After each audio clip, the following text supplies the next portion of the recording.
BTS notebook, light stick, bookmark, kitchen এই সব কিছু আজকে আমি তোমাদেরকে বানিয়ে দেখাবো এই ভিডিওতে। তোমরা কিন্তু বারবার আমাকে রিকোয়েস্ট করেছিলে বলে আজকে আমি কষ্ট করে ভিডিওটি মেক করেছি। তাই ভিডিওটি স্কিপ না করে শুরু থেকে শেষ পর্যন্ত দেখো এবং উপভোগ করো। অবশ্যই অবশ্যই, তা কি আর বলতে, চলো ভিডিওর মাঝে ঝাঁপ দিই। কেন আজকে বুঝি পা রড দিয়ে বাঁধা?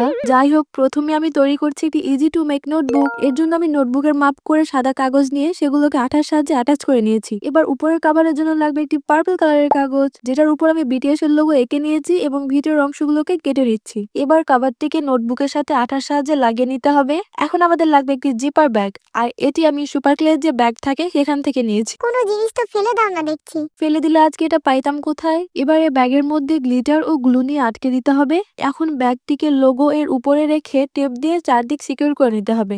এক্ষেত্রে আমি বেশ কয়েকবার টেপ লাগিয়ে নিয়েছি যাতে মজবুত হয় এজন্য। এরপর আমি ইউজ করছি ডবল সাইডেড টেপ। এর পরিবর্তে তোমরা গ্লু ইউজ করতে পারো, কোনো সমস্যা নেই। ডবল সাইডেড টেপ ইউজ করে ব্যাগটিকে একটা সাদা কাগজ দিয়ে ঢেকে দিতে হবে। এবার কভারের উপরে আমি কিছু লাভ এঁকে নিচ্ছি এবং লাভের উপরে আঠা দেওয়ার পর কিছু গ্লিটার ছড়িয়ে দিয়েছি। এই গ্লিটারটি আমি একটি ফেসবুক পেজ থেকে কিনেছিলাম এবং দাম হয়তো 200 থেকে 250-এর মধ্যেই ছিল। আর গ্লিটার ছড়ানোর পর এই তো তৈরি আমাদের easy to make BTS notebook.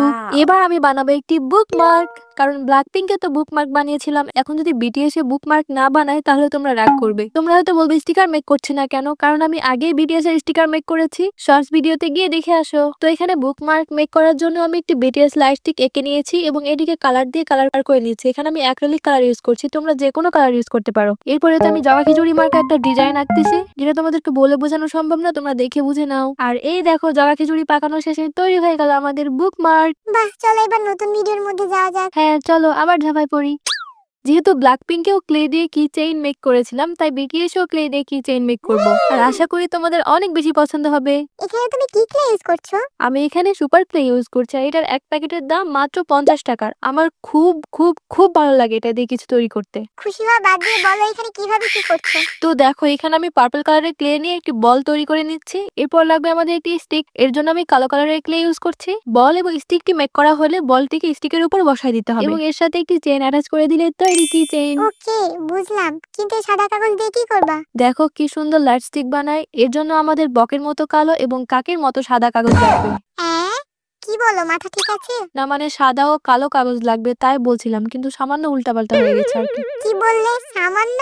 আচ্ছা, ঝামেলা বাদ দিয়ে মনোযোগ দিয়ে দেখো, না হলে মাপগুলো বুঝতে পারবে না। আসলে এটা মেক করার সময় তোমরা তো দেখে ভাবছো এটা মেক করা অনেক কঠিন, কিন্তু তোমরা যখন নিজেরা এটি বানাবে তখন দেখবে এটি বানানো অনেক বেশি সহজ। এখানে আরেকটা কথা বলে রাখি, কাগজের বলটি বানানোর জন্য এখানে কাগজের 7টি পার্ট লাগবে। তোমরা যদি 7টি পার্ট একসাথে কাটো তাহলে দেখবে সমান মাপে হবে। এরপরের প্রসেসিং গুলো আমি আর বকবক করে বুঝাবো না, তোমরা ভালো করে দেখো তাহলেই বুঝতে পেরে যাবে।